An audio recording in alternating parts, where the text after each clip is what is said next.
चलिए जानते हैं आज देश और दुनिया की सिलेक्टेड काम की और महत्वपूर्ण 25 बड़ी खबरों को फटाफट अंदाज में। पर अभी तक आपने इस वीडियो को लाइक नहीं किया है तो लाइक कर दें और इस चैनल को सब्सक्राइब कर दें। पीएम मोदी और सिंगापुर के प्रधानमंत्री लोरेंस वोंग के बीच प्रतिनिधि स्तर की हुई बैठक। इसमें दोनों देशों के बीच हुए 4 अहम समझौते। भारत सिंगापुर में डिजिटल तकनीक, सेमीकंडक्टर, स्वास्थ्य और स्किल डेवलपमेंट के क्षेत्र में सहयोग बढ़ाने पर बनी सहमति।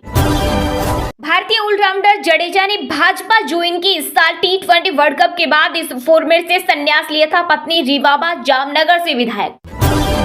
पेरिस पैरा ओलंपिक में भारत के अब 24 पदक। क्लब थ्रो में धर्मवीर ने गोल्ड और प्रणव ने जीता सिल्वर मेडल। भारत अब 5 गोल्ड, 9 सिल्वर और 10 ब्रोंज के साथ मेडल टेली में 13वें स्थान पर पहुंच गया।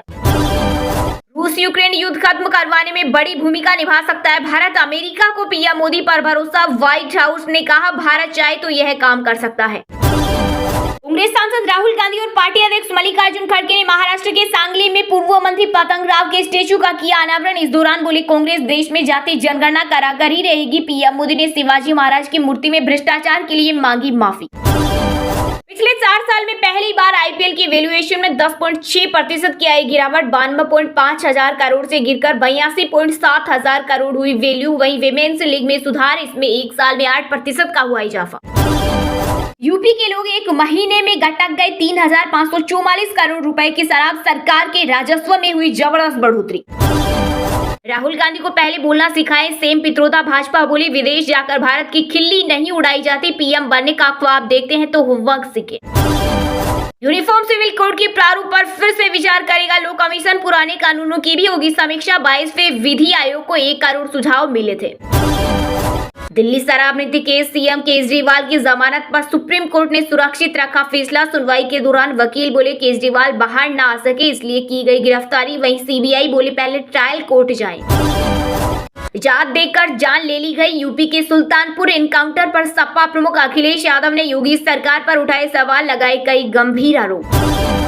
रिलायंस इंडस्ट्रीज के बोर्ड ने दी बोनस शेयर देने की मंजूरी। शेयर होल्डर्स को कंपनी का 1 के बदले 1 शेयर मिलेगा। 1 साल में 24.55% बढ़ा स्टॉक।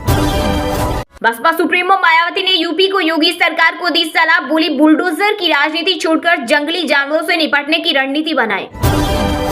अखिलेश यादव के जात वाले बयान पर योगी सरकार में ओम प्रकाश राजभर ने किया पलटवार। कहा जाति चीरकर तो गोली नहीं लगी। सुबह 4 बजे भागने का क्या मतलब है, क्यों भाग रहा था।